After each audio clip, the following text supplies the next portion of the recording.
puesto una persona muy querida, también de nosotros los latinoamericanos, que durante muchos años también le aportó valor al desarrollo de nuestra región y de nuestros países. Y a quien en este momento me gustaría introducir. Tuve la oportunidad de conversar en varias oportunidades con él y déjenme decirles que fue imposible traerlo a Costa Rica. Don Enrique Iglesias, mejor denominado Enrique Valentín Iglesias, para que no lo confundamos con el cantante, ¿verdad? Porque eso fue lo que me dijo, yo ya no canto. Digo, pues usted canta mejor que Enrique Iglesias, el guión y la partitura que nos interesa en el foro, así que con gusto lo voy a diferenciar con la V, pero la verdad,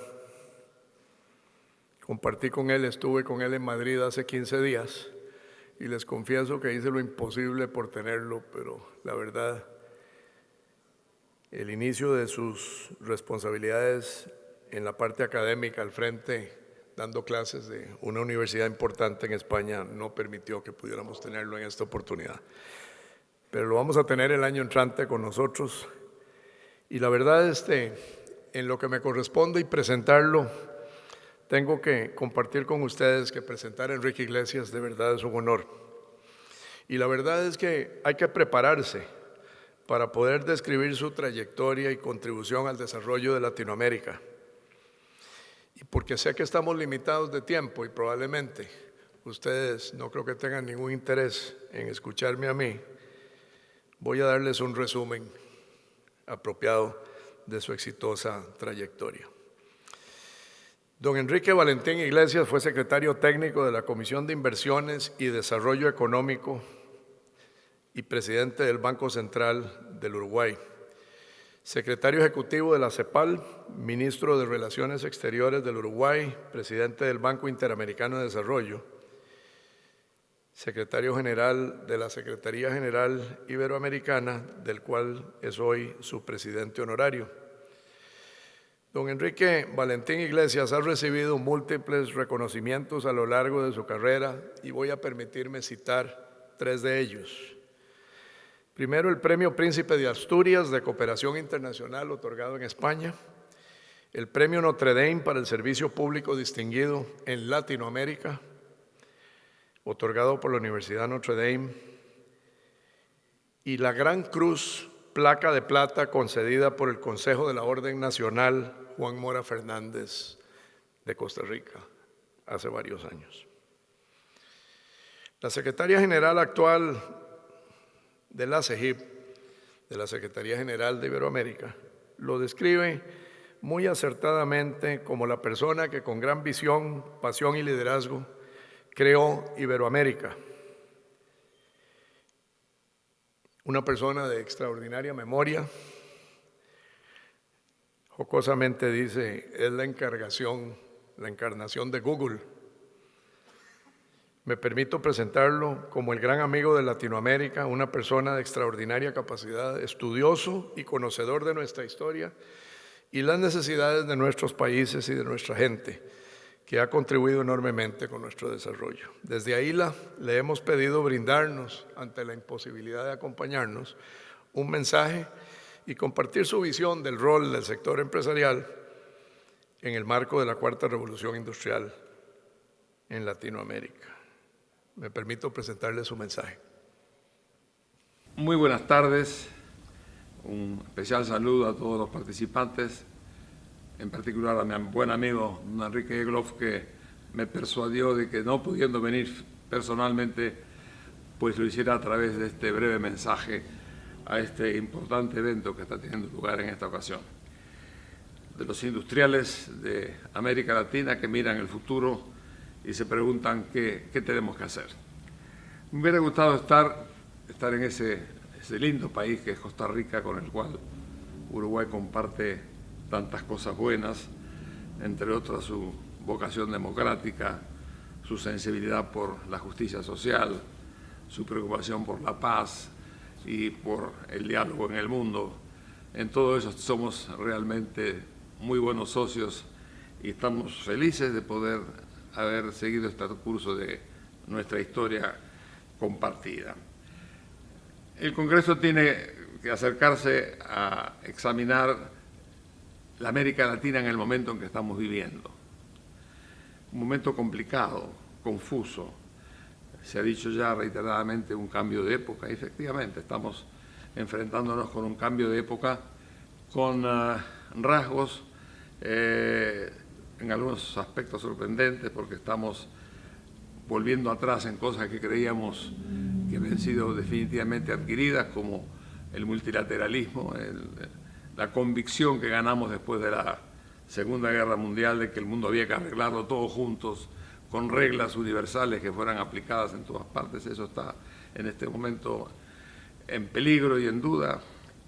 Tenemos además un mundo con transformaciones que nos vienen de una tecnología sorprendente, que todos los días avanza a un ritmo imprevisto y que sacude la economía, sacude de la sociedad, una globalización que no deja espacio para quedar aislado en el mundo de hoy.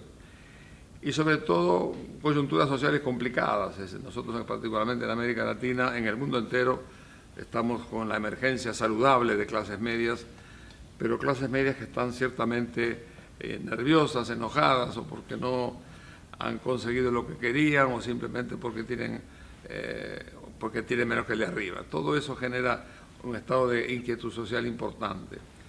Por tanto, estamos frente a un periodo de grandes turbulencias y ver en ese caso qué tiene que hacer cada uno, qué tiene que hacer el Estado, qué tienen que hacer los partidos políticos, qué tiene que hacer la empresa. Son preguntas que realmente vale la pena que nos hagamos y reflexionemos, sin tener muchas pistas definitivas para tomar posiciones finales, porque estamos cambiando todos los días. Pero yo diría que dejaría 2 o 3 reflexiones. ¿Qué es lo que está desafiado en el día de hoy? Bueno, yo creo que están desafiados ciertamente las democracias, los partidos políticos, que tienen que modernizarse, tienen que adaptarse y entender que en este mundo que viene hay que navegar en el diálogo, en la concertación, tratando de construir sobre lo que nos une más que sobre lo que nos desune. Tenemos que mirar a nuestras economías, que tienen que de alguna manera ponerse a tono con lo que son las grandes exigencias del mundo de hoy. Eso desafía de una forma espectacular a la educación en todas partes. Y tenemos que pensar qué hace el empresario. La empresa se ve desafiada por estas nuevas realidades económicas, sociales y políticas, y también tiene una gran tarea de actualización, de modernización, de tecnificación, pero sobre todo de generar hacia adentro de la empresa un clima que nos permita decir que realmente la empresa es un colectivo donde estamos todos juntos defendiendo una forma de producir, una forma de trabajar juntos, una forma de convivir. Yo tengo la impresión que si algo hoy tiene la industria es no solo pensar los desafíos de la tecnología o de los mercados internacionales, es el desafío hacia adentro. Cómo se genera un clima de sociedad en donde realmente podamos todos juntos mejorar las condiciones de competencia, sobrevivir en un mundo cada vez más difícil, pero sobre todo generando ese clima social que es lo que realmente permite el diálogo entre los directivos, los obreros, y formar a partir de eso el clima que nos permita hacer frente todos juntos al futuro. Yo soy optimista, creo que a esta edad no me puedo dar el lujo de ser pesimista, pero creo que tenemos desafíos que ponen a todo el mundo en alerta. Construir una sociedad, seguir con nuestra vocación social, defender nuestra democracia que tanto nos costó conseguir, tratar de tener un diálogo de las empresas con el gobierno, con los sindicatos que permita avanzar en estos nuevos campos que se nos vienen encima. Seguramente el mundo que viene será mejor, pero para llegar a ello tenemos que seguir trabajando todos juntos, alertas sobre los desafíos que tenemos por delante y un mundo que parecería no va a ser tan fácil como el que hemos tenido en el pasado. Mucho éxito, tienen excelentes oradores que van a participar en este evento. Lamento no haber estado con ustedes, pero en todo caso un muy cordial saludo a todos los presentes y sobre todo a esta gran Costa Rica tan cerca de mi corazón y de mi afecto. De aquí entonces un gran abrazo a todos.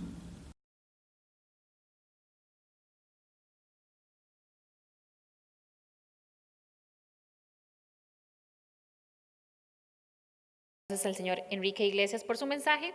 Seguidamente tenemos otro mensaje, en este caso es de la señora Rebeca Greenspan, quien es secretaria general iberoamericana, quien se referirá a la importancia de la inversión y de desarrollo en América Latina. Y ponemos el video, por favor.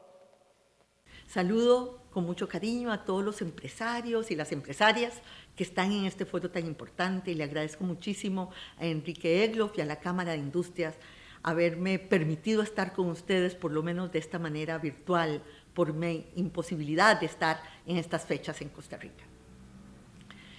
El desarrollo sostenible y los objetivos de desarrollo sostenible solo serán posibles con una alianza muy fuerte y un liderazgo muy decidido del sector privado.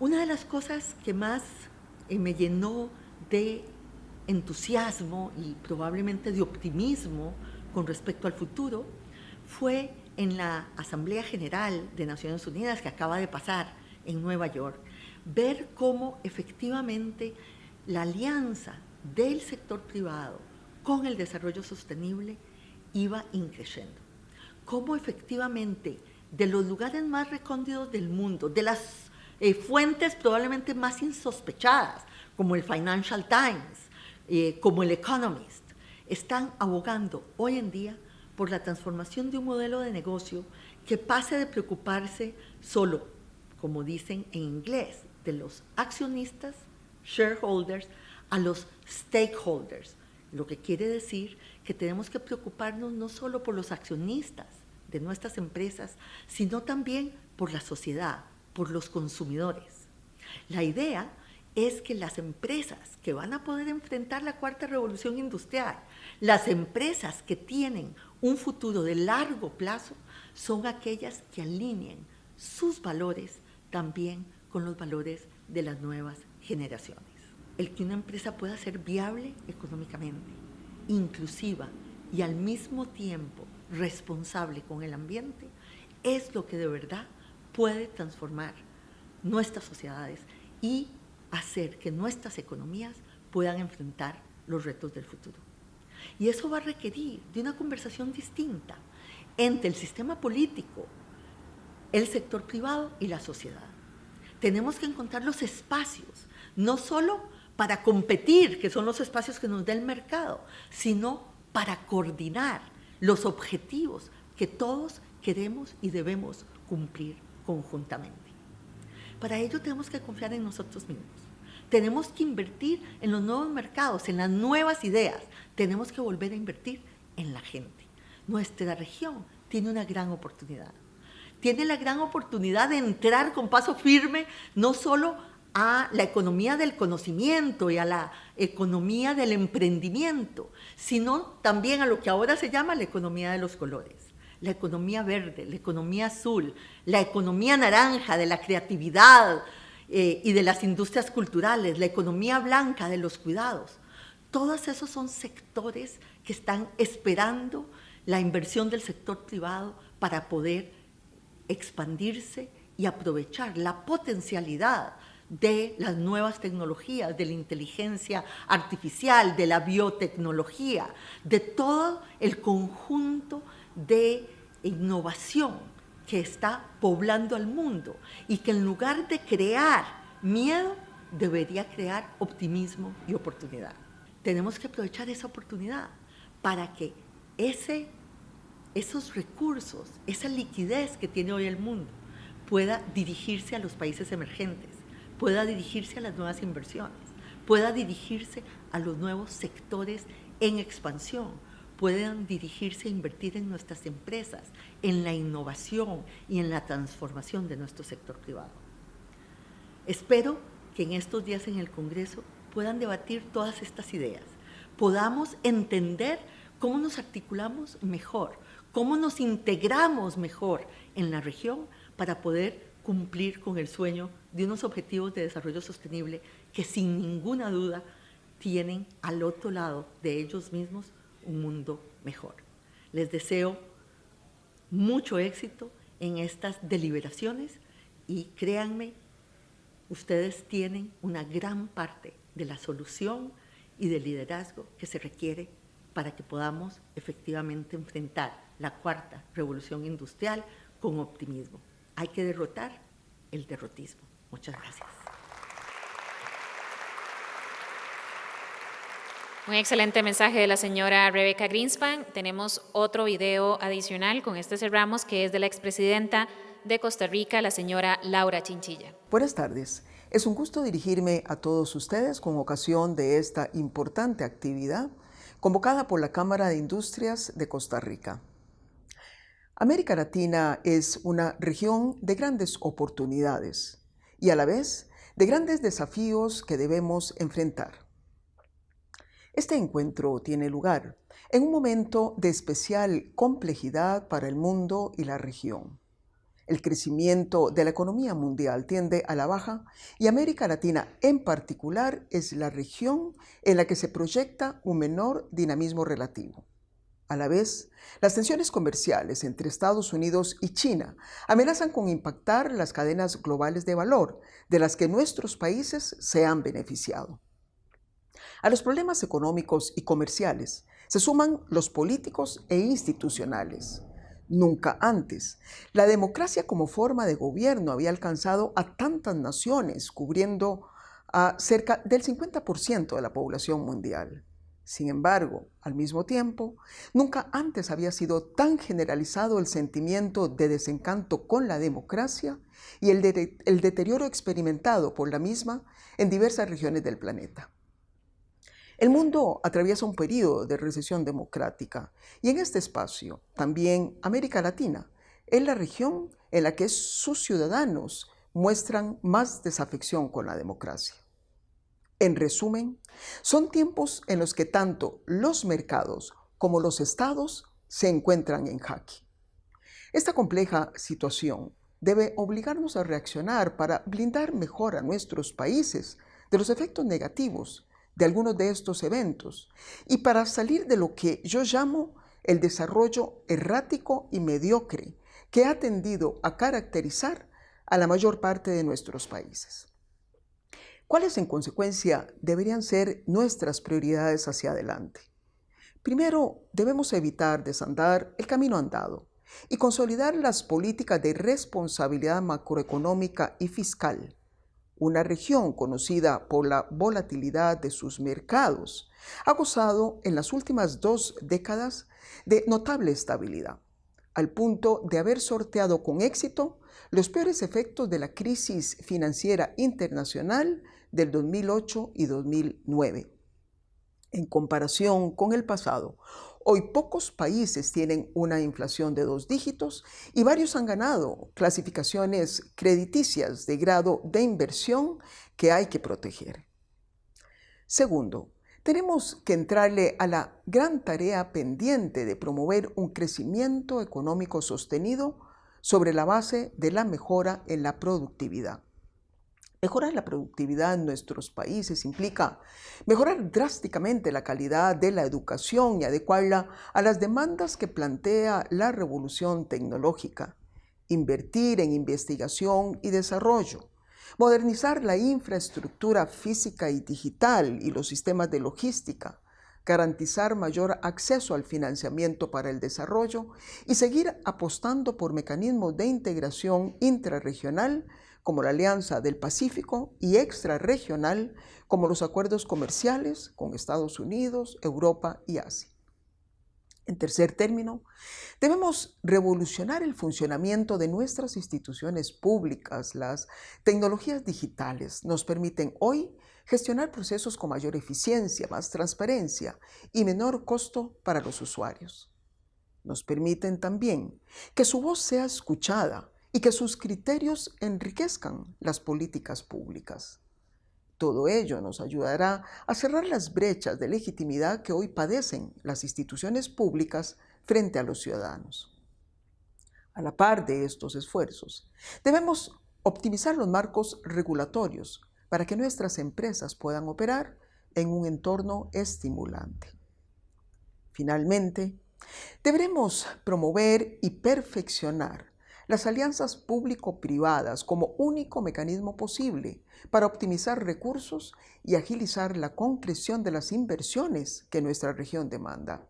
En este punto no puedo obviar la imperiosa necesidad de combatir la corrupción público-privada y la impunidad que la rodea, como condiciones para consolidar el Estado de Derecho, pilar fundamental de cualquier intento serio por generar estabilidad política y desarrollo económico sostenido. Estimados amigos y amigas, claramente ninguna de las tareas pendientes que me he permitido mencionar es fácil de realizar, pero a pesar de ello y de los tiempos complejos por los que atravesamos, hay motivos para un cauto optimismo en nuestra región. Hay claras señales que muestran el camino que debemos tomar e ideas probadas que podemos aplicar.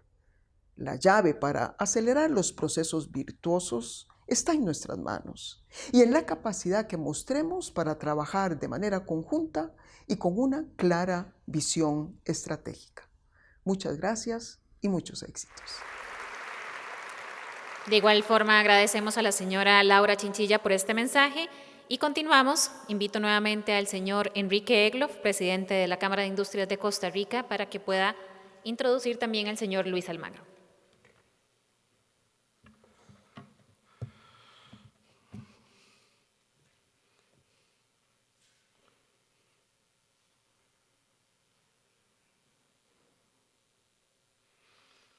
Bueno, como les mencioné anteriormente, queríamos tener a don Enrique y Valentín Iglesias aquí y acompañado, por supuesto, por nuestro gran amigo y líder desde la OEA, don Luis Almagro, que muy gentilmente aceptó acompañarnos en Costa Rica. Y ahí me gustaría compartir una pequeña anécdota antes de proceder a describir a don Luis, con el primero agradecimiento por estar aquí con nosotros en esta oportunidad. Este es yo diría, el momento esperado de este evento, por el tema que por supuesto don Luis va a desarrollar.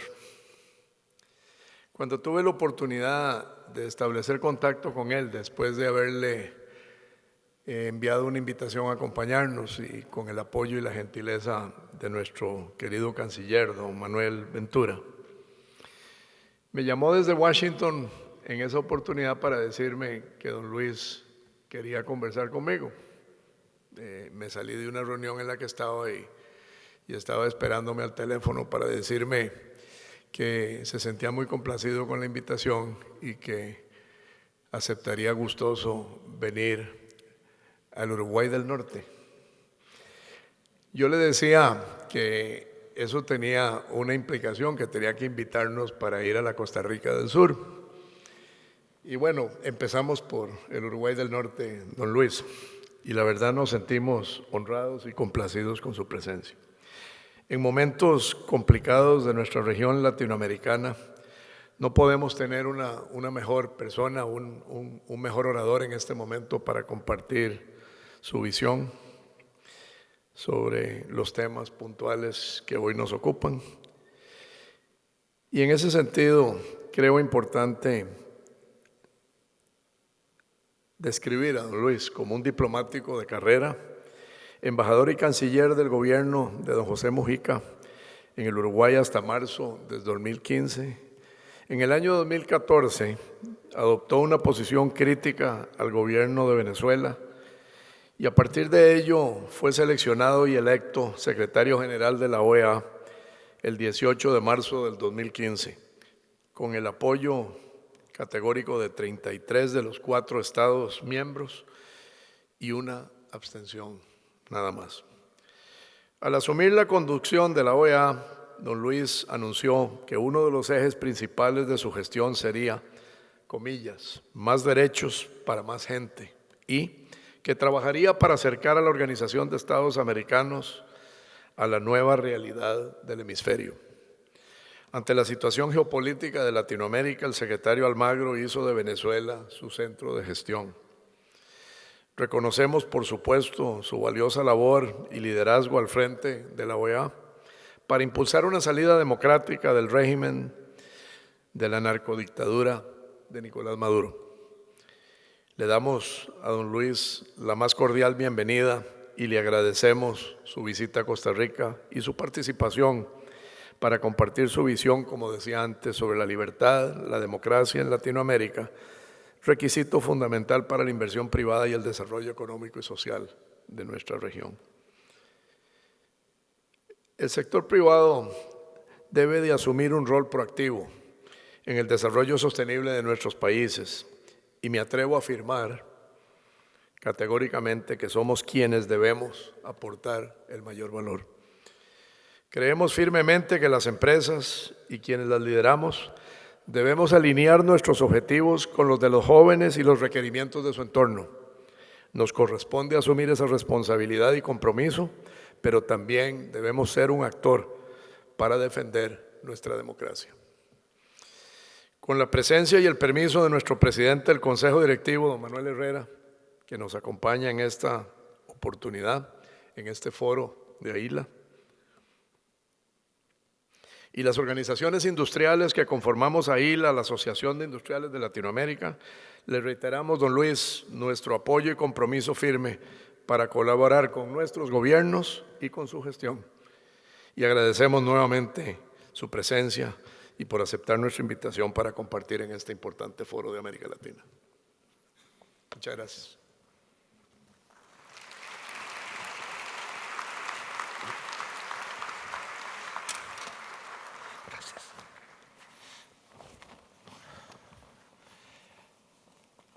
Amigas y amigos, gracias por estar aquí y tener la oportunidad de compartir con ustedes. Preferiría que esto fuera un diálogo, así que Manuel, Enrique, se sientan libres de interrumpirme cada vez que lo consideren oportuno. Un saludo a mi querido amigo canciller Manuel Ventura, gracias por facilitar los medios para esta visita y este encuentro. La democracia y el desarrollo. Ustedes habrán visto, tienen conciencia plena de lo fuertemente que están vinculados uno y el otro, de lo fuertemente que están interrelacionadas, de cómo las dinámicas de la democracia definitivamente afectan las condiciones de desarrollo y de seguridad de nuestros países. Cómo los avances y los retrocesos de la democracia definitivamente pegan muy duro en lo que ustedes tienen por delante como trabajo, pero fundamentalmente en sus derechos, en sus oportunidades, en las certezas que son necesarias cuando trabajamos y cuando tenemos que producir. Ustedes definitivamente necesitan mejores democracias. Mejores democracias en este continente implican mejores condiciones de desarrollo, implican mejores condiciones de seguridad, implican mejores condiciones de acceso a derechos. Sin la democracia, por el contrario, con instituciones débiles, con falta de acceso a derechos, con falta de garantías, definitivamente empiezan a errar los rumbos, se empiezan a complicar los caminos, se empieza a generar espacios donde la incertidumbre empieza a primar. Y ustedes definitivamente no pueden trazar los futuros andando en terrenos cenagosos de la incertidumbre que nos darían el hecho de tener que vivir en una dictadura, el hecho de tener que vivir en un contexto en el cual no tenemos la posibilidad de hacer valer nuestros derechos. Lo saben muy bien, lo han aprendido de la peor forma nuestros amigos, amigas, compañeros, compañeras, colegas de Venezuela, de cómo el deterioro institucional del país ha ido llevando definitivamente a un punto en el cual la falta de certeza, la ausencia de derechos, la falta de garantías impide generar las condiciones de trabajo y las condiciones que permitan mejores esquemas productivos. El deterioro institucional lleva consigo debilidades a nivel social, a nivel productivo y a nivel político. Esas debilidades son difícilmente de asimilar y son difícilmente de revertir, difícilmente de recomponer.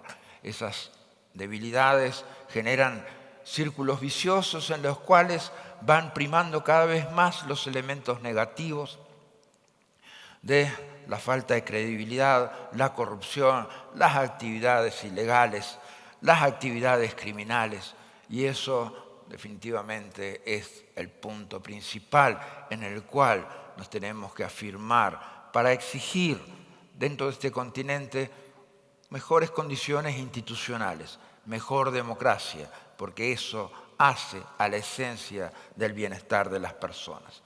Los desafíos que tenemos por delante son permanentes.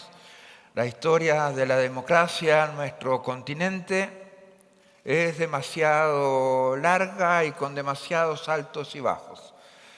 Podemos decir que la idea de la defensa de la democracia en el continente empieza en 1826, en el Congreso de Angostura, donde Bolívar expresa claramente que el método, el sistema de gobierno es el democrático republicano y que aquellos que no tengan ese sistema de gobierno deben ser suspendidos de esta comunidad de naciones. Es el primer mensaje de que estos estados del continente, de este hemisferio, debíamos ser democráticos y que de eso dependían las oportunidades futuras de crecimiento, de desarrollo y del bienestar de la gente. Desde esa época podemos hacer una escala nuevamente cuando se funda la Unión Panamericana, 1889, 2 de octubre, acabamos de cumplir como organización, de hecho, 130 años, es la organización regional más antigua del mundo y la que se asienta fundamentalmente y desde el principio en los valores de promoción de la democracia y de los derechos humanos. La propia Carta de la OEA, en el periodo de Guerra Fría, genera los espacios y los mecanismos para la defensa de la democracia que se ven consolidados posteriormente, mucho tiempo después, en la Carta Democrática Interamericana, después de pasar por resoluciones como la 1080. Es que en este continente tenemos una obsesión con la democracia y esa obsesión con la democracia está justificada. Sí, está justificada. Está justificada primero por cómo hemos nacido como naciones. Nuestros pueblos, nuestra gente, tiene incorporado en el bulbo raquídeo, en su ADN, el gen de la libertad. Es fundamental para nosotros ser libres y es fundamental para nosotros tener los espacios en los cuales nuestros derechos puedan ser ejercidos. Si esos espacios no están, si sentimos la opresión, definitivamente trabajamos y nos ponemos en acción para tratar de cambiar esa situación, una situación que amerita ser obviamente modificada en función de esa realidad. Ustedes, sector empresarial, sector industrial, son el motor dinamizador de nuestras sociedades.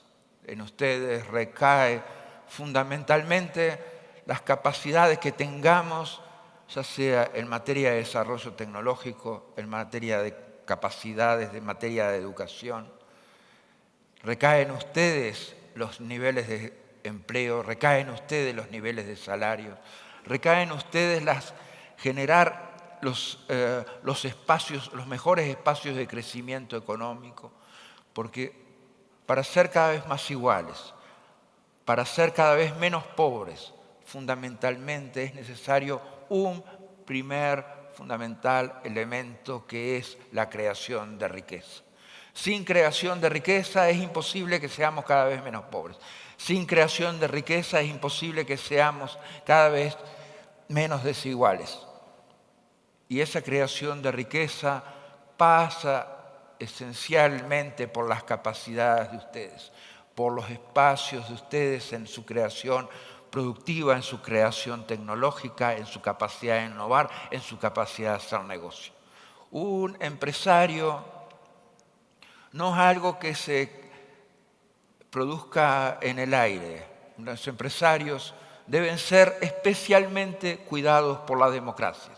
Los industriales, que definitivamente genera una clase de trabajo que es, digamos, de las más importantes en nuestro continente y que genera las mejores condiciones de confianza en nuestras sociedades. Los industriales son absolutamente responsables, esenciales de la creación de esa riqueza de la que hablamos. Sin ese motor fundamental, sin que las instituciones generen los espacios, el ambiente para que se crean las riquezas, para que se creen las mejores condiciones de trabajo industriales y empresariales, definitivamente estaríamos cada vez más lejos de alcanzar nuestros objetivos, los objetivos necesarios que necesitamos a la hora de promover el salto al desarrollo que siempre está pendiente para los países latinoamericanos. A veces nos acercamos ahí, pero siempre estamos nos falta un cuarto para el pial, siempre nos falta un poquito para llegar a eso. Es en muchos casos emocionante y gratificante ver cómo las instituciones pueden generar esas capacidades y esos ambientes de creación de riqueza de los que hablaba. Pero esa no es siempre la realidad. La realidad es que el empresario, el industrial, tiene que enfrentarse en muchísimos casos a factores absolutamente distorsionantes de su actividad, distorsionantes de sus capacidades y distorsionantes de lo que está tratando de crear o de generar como riqueza. Tenemos que tener cuidado con la democracia. Tenemos que cuidar la democracia y tenemos que cuidar las instituciones. Instituciones más fuertes implican instituciones más eficientes. Esas instituciones más eficientes son las que proveen las soluciones. Las soluciones definitivamente no están en la arbitrariedad ni en la incertidumbre. Las soluciones que nuestros países necesitan están en nuestros mejores ámbitos de trabajo institucional. Cuando la institucionalidad va generando esas soluciones, es entonces la institucionalidad eficiente que necesitamos. Hoy la ciudadanía necesita esas soluciones más pronto. Hoy ustedes como empresarios e industriales necesitan esas soluciones mucho más pronto. Ya no corren más frases que muestra la historia, que decían, la historia me absolverá. Hoy somos juzgados, condenados, absueltos, promovidos en el mismo momento. Hoy la ciudadanía definitivamente está en condiciones de juzgar el sistema político y está en condiciones de juzgarlos a todos en el mismo momento. Hoy un video se hace viral, hoy un Twitter se hace viral, hoy lo que aparece en las redes definitivamente son mecanismos en los cuales la participación política se hace mucho más activa. Y por eso la necesidad de eficiencia. No podemos seguir trabajando en el siglo XX con los tiempos del siglo XXI. El siglo XXI necesita nuevos tiempos, nuevas capacidades de resolver, nuevas capacidades de ser eficientes, nuevas soluciones. Y esos son definitivamente los caminos que tenemos que recorrer. Instituciones anquilosadas en el pasado, partidos políticos anquilosados en el pasado, sectores empresariales anquilosados en el pasado, no es posible que hagan prosperar nuestras sociedades. El otro día hablaba en otro ámbito, en otro contexto, con empresarios y hablaba de determinado país. Decía, el sector empresarial siempre es oficialista, porque el sector empresarial necesita protección. Y ese es un punto en el cual tenemos que despegarnos. No es protección lo que necesita el sector empresarial. Lo que el sector empresarial necesita es lo que señalaba hoy: certeza jurídica, certeza política, certeza económica. Esas tres certezas son las que le dan al sector empresarial las condiciones para producir y las condiciones para actuar. Esas son condiciones además básicas de la democracia. La democracia necesita esas tres certezas. La democracia es muy difícil que pueda florecer, prosperar, afincarse, enraizarse si está en un sistema político inestable, si está en un contexto económico inestable y si está en un contexto jurídico en el cual todo es posible y en las reglas de todo vale. Definitivamente el desarrollo, la inversión, el empleo, el crecimiento tiene como eje transversal una necesidad de mejor democracia. Hemos trabajado mucho en este tiempo, hemos superado periodos aciagos para la democracia. En los 70, en los 80 hemos tenido dictaduras en nuestro continente. Los periodos anteriores son periodos también de mucha inestabilidad para nuestros países. No obstante, nuestros países también han logrado superar y recuperar la democracia. La recuperación de la democracia se ha hecho siempre ejerciendo las mayores condiciones de presión sobre las dictaduras. Si las dictaduras tienen completa flexibilidad, si las dictaduras tienen una completa tranquilidad para seguir operando, las dictaduras definitivamente continúan tanto como puedan. La mayor presión sobre las dictaduras es absolutamente imprescindible para generar los espacios de reconversión democrática. Esos temas son los temas extremos de las dictaduras, pero también tenemos la introducción permanente de malas prácticas. Las malas prácticas en nuestros sistemas democráticos son una constante. En nuestro trabajo prácticamente aparecen permanentemente, con un agravante: las malas prácticas se expanden mucho más rápido, son mucho más contagiosas que las buenas prácticas. Para llevar buenas prácticas de una organización internacional a un país o de un país al otro es necesario que haya un proyecto, que ese proyecto sea financiado, que tenga recursos financieros, recursos humanos, recursos materiales para ser implementado, necesita un cronograma, necesita una acción permanente para que esa buena práctica se instale. Las malas prácticas, lamentablemente, se copian demasiado rápido, se aprenden demasiado rápido. Nuestra gente, nuestros sistemas políticos las han absorbido permanentemente de una forma muy, muy eficiente como no existe. Tenemos que luchar contra ellas. La peor de las malas prácticas, la corrupción. Tenemos hoy un continente que hace esfuerzos permanentemente en luchar contra la corrupción. La cantidad hoy de políticos procesados, de expresidentes procesados, de instituciones, organismos que están siendo investigados, que han sido investigados, supera con creces lo anterior. Eso es un paso adelante, eso es un paso positivo. Lo peor que puede pasar respecto a la corrupción es la certeza de la impunidad. Ese es el peor esquema de todos. Hemos pasado de un tiempo en que por todo el continente andaban rampantes la corrupción de PDVSA y Odebrecht, sin que hubiera respuestas ni judiciales ni institucionales para frenar esa corrupción.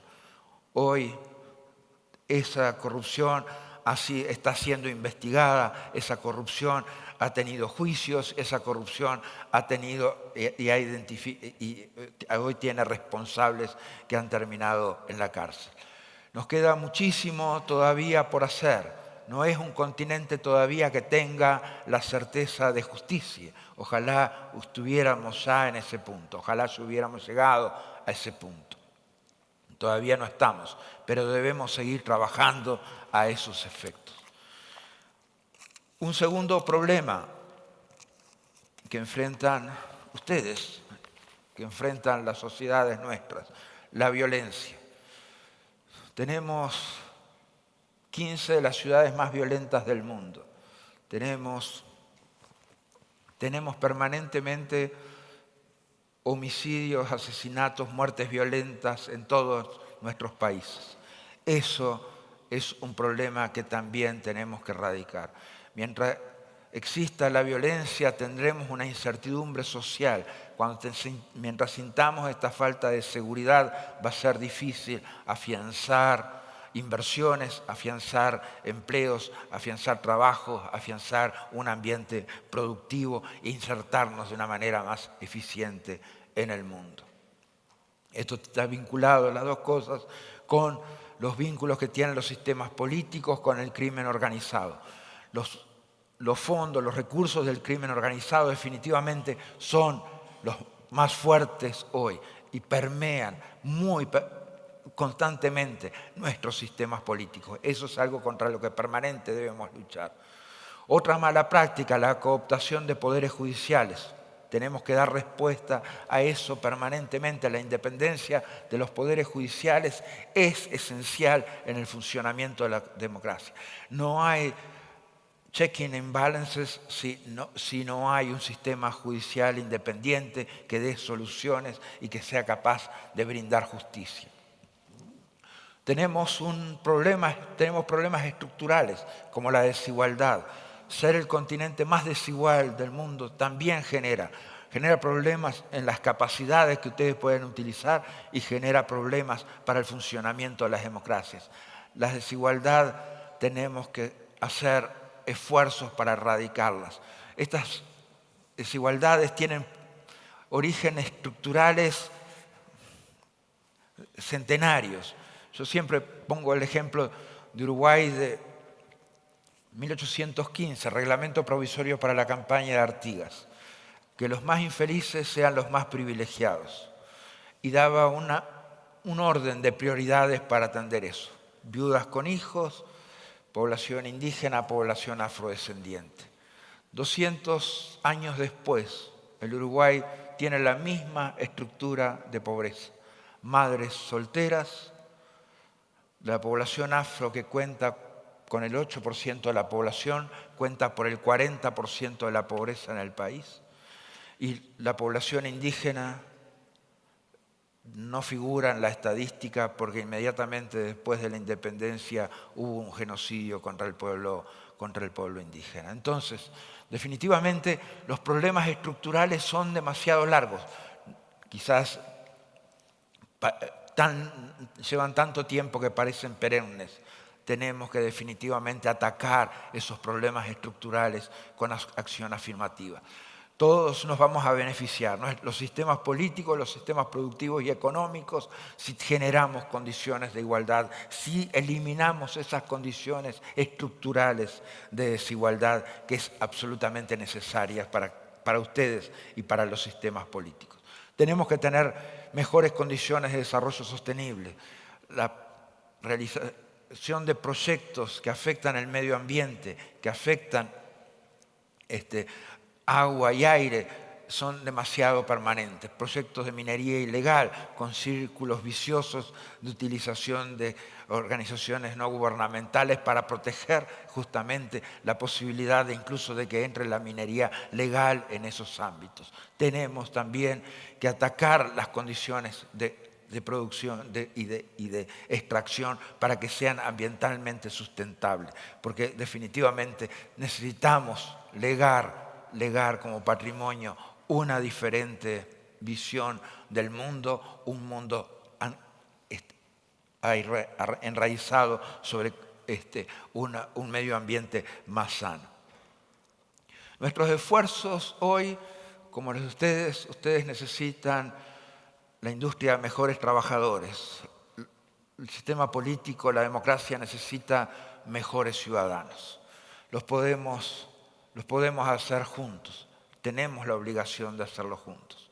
Tenemos una responsabilidad de hacerlo juntos. La educación es el instrumento fundamental para eso. Cuantos mejores ciudadanos tengamos, mejores trabajadores van a ser. y van a ser mejores las posibilidades también de producción en nuestros países, pero nuestros sistemas políticos van a ser más sustentables y más fuertes democráticamente. La fortaleza democrática que se asienta en el ciudadano es la mejor de todas. La democracia que más duró es la democracia griega, que justamente se basaba en el ciudadano. Tenemos hoy, a través de los medios, a través de las redes, esa posibilidad de participación del ciudadano y de afianzar la democracia sobre el ciudadano. Tenemos una responsabilidad también de tener mejores ciudadanos. El ciudadano hoy tiene la mayor libertad. Los medios, las redes sociales les brindan esa mayor libertad. No obstante, la mayor libertad debe ser acompañada de la mayor responsabilidad. Debemos crecer con mayor responsabilidad. Debemos de actuar con mayor responsabilidad. La mayor libertad debe estar acompañada por esa posibilidad de actuar más responsablemente. Debemos estar unidos en los ideales de democracia, de justicia social. Debemos estar unidos en hacer nuestras democracias mejores. Nuestras democracias dependen esencialmente de ustedes. Se asientan los pilares de factores sociales que son ustedes los que están en mejores condiciones de proveerlos. Son ustedes los que brindan esas posibilidades a nuestros pueblos.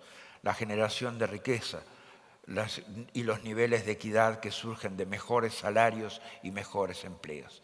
Yo les agradezco la oportunidad de dirigirme a ustedes. Agradezco la posibilidad de ser escuchado. Nos queda mucho por defender democracia. La democracia la tenemos que defender desde el principio. Las malas prácticas tenemos que erradicarlas desde el principio. Hoy ya no hay, la democracia constitucional no está siendo afectada por intentos de golpe de Estado, aunque acabamos de ver un intento semejante en Ecuador en estos días. Las democracias se han visto afectadas por procesos de 1000 pasos para llegar a una dictadura como fue el caso de Venezuela. 1000 pasos para llegar a una situación de inestabilidad institucional como es la de Nicaragua. Tenemos que definitivamente erradicar las malas prácticas, ni bien empiezan. Tenemos que denunciar las malas prácticas, ni bien empiezan. Pero tenemos que ser también suficientemente inteligentes como para prevenir que los países caigan en crisis. Tenemos que sostenerle la mano para que no caigan en la crisis en la primera jugada. La primera jugada no puede ser la última. Nuestros esfuerzos deben estar para generar estabilidad en los sistemas políticos, para generar mejores posibilidades y oportunidades para los ciudadanos y las mejores posibilidades en el ejercicio de sus derechos. Muchas gracias.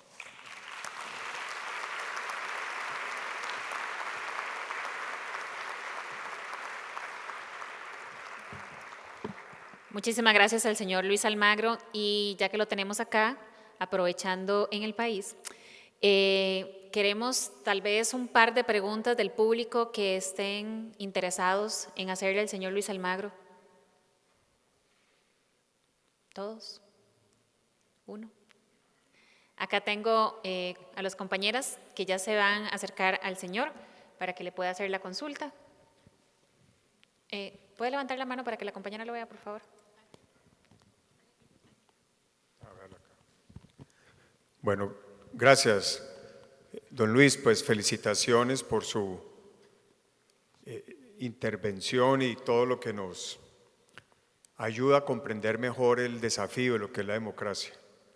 Pero ¿cómo no aprovecharlo usted para hablar del tema que nos angustia a todos? Y obviamente puedo tener un sesgo por estar en Colombia, y es la dictadura de Venezuela. Y la pregunta va en el sentido de que la OEA lo ha hecho todo. La OEA ha asumido el liderazgo, está el apoyo del Grupo de Lima, hay consenso internacional. Todos los países queremos ver resuelto un problema tan grave como el de Venezuela, pero la única respuesta que uno encuentra al final es que sigue la dictadura, sigue Maduro. Un país que ha expulsado casi el 20% de su población. Eso es una tragedia de la cual no tiene antecedentes América Latina en materia de crisis humanitaria. ¿Qué vamos a hacer si la institucionalidad, si la voluntad de todos los países unida y no hemos podido lograr que la dictadura de Venezuela se acabe para que regrese la democracia? Que hay un grupo de empresarios y uno en particular que yo diría es un héroe. Resiste en Venezuela a pesar de lo que ocurre, siempre esperando que pueda restablecerse la democracia. ¿Qué nos puede decir, don Luis, usted que ha sido un líder y abanderado de este tema afortunadamente? Gracias, estimado amigo, por la pregunta. Y tiene absoluta razón en lo que ha señalado. Prácticamente todas las resoluciones que podían ser aprobadas respecto al caso Venezuela han sido aprobadas. Y queda mucha acción por implementar a partir de esas. La primera resolución fue la de declaración de la alteración del orden constitucional en Venezuela el 3 de abril de 2017. Después fue la resolución, estoy hablando de resoluciones de la Organización de Estados Americanos, que es donde se han aprobado fundamentalmente las resoluciones. La segunda resolución declaró ilegítima la elección que le permitió a Maduro reelegirse. La tercera resolución declaró ilegítimo el gobierno de Maduro. Cuarta resolución permite al representante del presidente encargado, Juan Guaidó, de sentarse en el Consejo Permanente de la Organización de Estados Americanos. La reciente resolución del TIAR, que complementa la resolución que declaró ilegítima la reelección de Maduro, llama a los países a todas las acciones políticas y diplomáticas que sean necesarias. Esto es, abre el espacio para sanciones más fuertes contra la dictadura venezolana. Yo creo que en ese campo todavía queda muchísimo paño por cortar. Creo que tenemos que ser más consecuentes en la aplicación de esas resoluciones. Y específicamente nuestros países tienen que ser más consecuentes en la aplicación de sanciones a la dictadura venezolana, sin que sea solamente un trabajo de los Estados Unidos y de la Unión Europea y lo que ha hecho Canadá, sino que también los países latinoamericanos, Panamá fue un pionero en eso, implementen, ejecuten sanciones que afecten a los dictadores venezolanos y que afecten a la dictadura venezolana. Creo que ese es el primer camino. Creo que es muy importante que lo hagamos y creo que es muy importante que implementemos también los cursos de acción que hemos sugerido en su momento, que Human Rights Watch también sugirió, de pasar el tema Venezuela al Consejo de Seguridad de las Naciones Unidas. Sin perjuicio de la posibilidad de eventuales vetos, es el camino, abre distintos niveles de presión sobre la dictadura venezolana. Usted puede entender que la base de apoyo de Maduro está constituida por el ELN, los disidentes de la FARC, los carteles de la droga, Hezbollah, Irán y entre 15.000 y 22.000 cubanos que hay en Venezuela. Si usted analiza cualquiera de ellos, que esa es la base de poder real de Maduro, podemos sumar colectivos con determinados sectores del ejército, pero no son los que juegan el papel determinante en sostener a Maduro, ni en el papel determinante en el control territorial. Eso lo juegan estos actores. Analicemos a cada uno de ellos. El ELN es una organización terrorista que siempre se ha opuesto a cualquier mecanismo de negociación de paz. Cada vez que ha sido empujado a una mesa de negociación o cerca de una mesa de negociación, ha cometido un atentado terrorista peor que el anterior para evitar esa negociación. Los disidentes de la FARC se salieron de la FARC justamente porque no querían estar dentro del acuerdo de paz. O sea, no es gente que tampoco tenga la negociación como un objetivo, como una estrategia de trabajo. Hezbollah es una organización terrorista con no sé cuántos atentados encima, que está financiada prácticamente en 2/3 partes por el narcotráfico que opera a través de Venezuela. Los carteles de la droga nunca han querido paz en ningún país que han estado.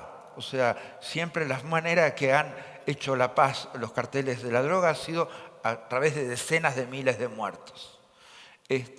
Los cubanos, definitivamente, los cubanos son un ejemplo de lo peor que puede haber en el mundo. O sea, llevan 70 años aplicando una fórmula que nunca funcionó. Nunca funcionó. No funcionó en Asia Central, no funcionó en Europa Oriental, no funcionó en la Unión Soviética. Los cubanos la siguen aplicando. No solamente eso, o sea, tenían metodologías en los 60, en los 70 de exportación de guerrillas.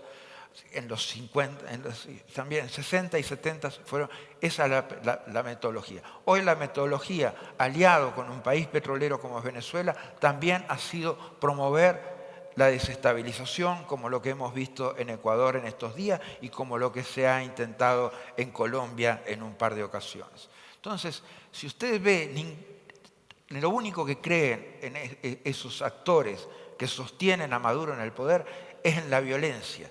No son actores pacíficos, son actores que creen nada más que en la violencia. Entonces, sanciones más fuertes contra la dictadura venezolana es absolutamente imprescindible. Sanciones más fuertes contra la dictadura cubana es absolutamente imprescindible. Queda todavía mucha acción política y mucha acción diplomática por hacer. Pero el tema tarde o temprano tendrá que entrar en el Consejo de Seguridad porque es el único que puede implementar medidas de presión más fuertes sobre la dictadura. Gracias, don Luis. Nada más cerramos con una última pregunta que tenemos aquí a la mitad del salón. Sí. Muy buenas tardes, mi nombre es Paul Stephen, asesor de la Asamblea Legislativa. Don Luis, usted ha afirmado anteriormente que si Maduro sigue en el poder, y cito, lo pagarán todos los países de la región.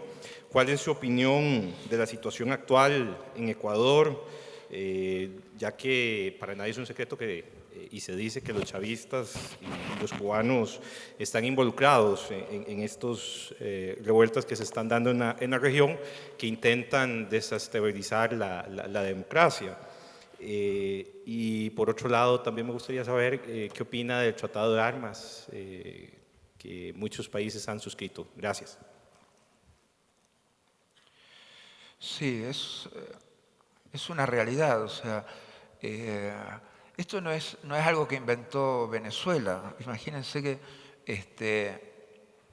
los cubanos en los 90 pusieron un puerto para que la gente saltara al agua y se fuera. Mariel, o sea, la lógica de exportación de la crisis es una lógica de cómo estos países licúan la presión social interna, cómo se sacan de encima las demandas de la población y cómo transfieren esa presión a otros países. El problema de Venezuela es todavía más grave porque Cuba es una isla, hay que tirarse al agua con todo lo aleatorio que eso tiene. En cambio, de Venezuela se sale caminando y por lo tanto salir caminando es algo bastante más fácil. Hoy hemos visto a venezolanos caminando hasta Lima, y caminando han cruzado Brasil. O sea, son cosas como si le dijéramos a un europeo que han caminado desde Lisboa a Varsovia y definitivamente en otras condiciones. O sea, exportar la crisis es la manera como el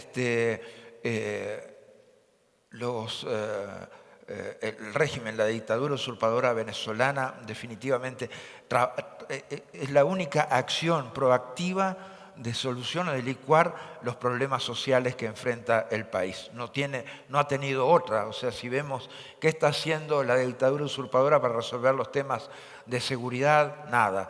para resolver los temas de salud, nada. Los de alimentación, nada. O sea, cada vez el país y el pueblo venezolano depende cada vez más y el pueblo pobre venezolano depende cada vez más de la ayuda humanitaria. O sea, estamos cada vez más lejos de las soluciones sociales que permitan, porque definitivamente la solución es esencialmente política y es el fin de la dictadura. Mientras haya dictadura en Venezuela, definitivamente no va a ser posible tener ni soluciones productivas, ni económicas, ni sociales en el país. Vemos esto con muchísima preocupación porque además infiltrar la migración es algo que también hacían los cubanos en sus tiempos. O sea, y utilizar eso como factores de desestabilización en los países anfitriones también es algo utilizado. No tienen que pagar justos inocentes por esto y debemos ser cuidadosos al respecto, pero sí también tenemos que ser cuidadosos que esa migración viene infiltrada por esta clase de actores.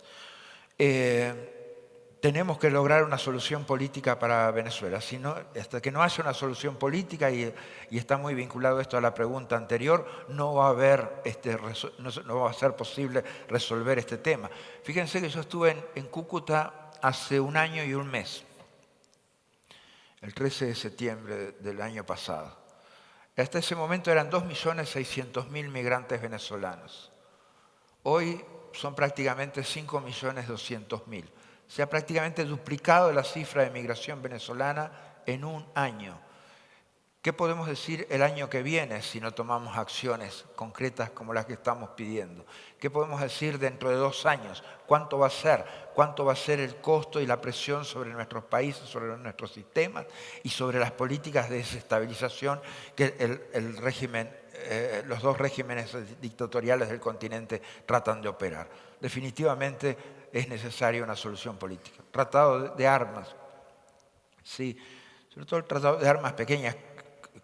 Lo que señalaba hoy de la violencia en nuestro continente, creo que hace que cada vez más necesario que todos nuestros países adhieran al tratado y que se implementen las medidas que el mismo